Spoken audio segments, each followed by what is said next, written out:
Petit Couronne. Depuis la fermeture de Petroplus en 2013, 2000 emplois ont disparu. C'est ici, sur le site même de la raffinerie, dans les anciens locaux sociaux, qu'aujourd'hui on s'affaire. La Marcotte emménage. Eric ?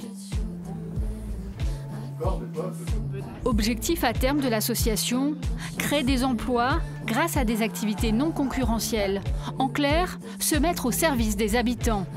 Mais avant l'ouverture officielle, le chemin va être long. Donc ici, on est dans l'ancienne cantine de Petroplus. Donc il y avait plus de 1000 salariés qui mangeaient à cet endroit. Et nous allons y faire un bar, snack, café culturel. Avec 17% de chômage, la ville s'est portée volontaire depuis 2021 pour l'expérimentation Territoire zéro chômeur de longue durée. Ce projet s'adresse aux personnes qui sont privées durablement d'emploi, c'est-à-dire qui n'ont pas de travail depuis à minima 1 an. Je me suis dit que c'était vraiment un beau projet qui portait de belles valeurs. Depuis quelques jours sur le site, on s'active pour récupérer ce qui peut l'être dans les anciens bureaux. Typiquement, ça fait partie des choses qu'on va récupérer et revendre en ressourcerie. Parmi eux, Charlie, sans diplôme et en situation de handicap, il ne s'est jamais inscrit à France Travail. J'étais quelqu'un qui restait chez moi à longueur de journée. Je jouais à la console, je jouais au PC presque des journées entières. Jusqu'à ce que j'aille vu l'annonce de Acte Emploi, j'ai dit par curiosité, j'ai essayé. Au début, j'étais pas si motivé que ça. Et du coup, je suis venu et je suis jamais reparti. Tous sont bénévoles au sein de la Marcotte. On les appelle des volontaires. Ils sont aujourd'hui une 60aine à venir régulièrement. Mais avant de devenir volontaires, tout commence par l'association Acte Emploi. C'est elle qui, depuis octobre 2021, est chargée de déployer le dispositif dans la commune. Ça part d'un concept fondamental où personne n'est inemployable.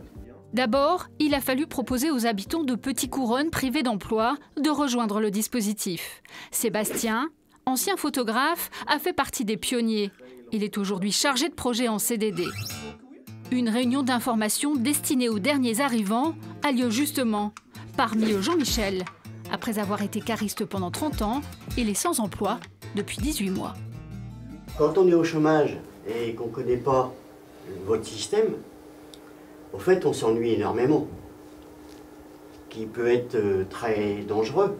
Donc, grâce à vous et ce projet, je dirais un grand merci. Il y a eu des enquêtes qui ont été faites au niveau de la population, des élus, des entreprises, de façon à déterminer des activités qui sont manquantes sur le territoire. Là, le but, c'est de voir avec les volontaires qui sont nouvellement inscrits leur capacité sur ces fameuses activités. Donc ça leur permet de se positionner. Le bricolage, petits travaux, ça, je vois Jean-Michel qui a les yeux qui pétillent.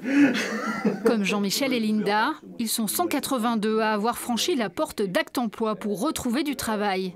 Mais tous ne resteront pas.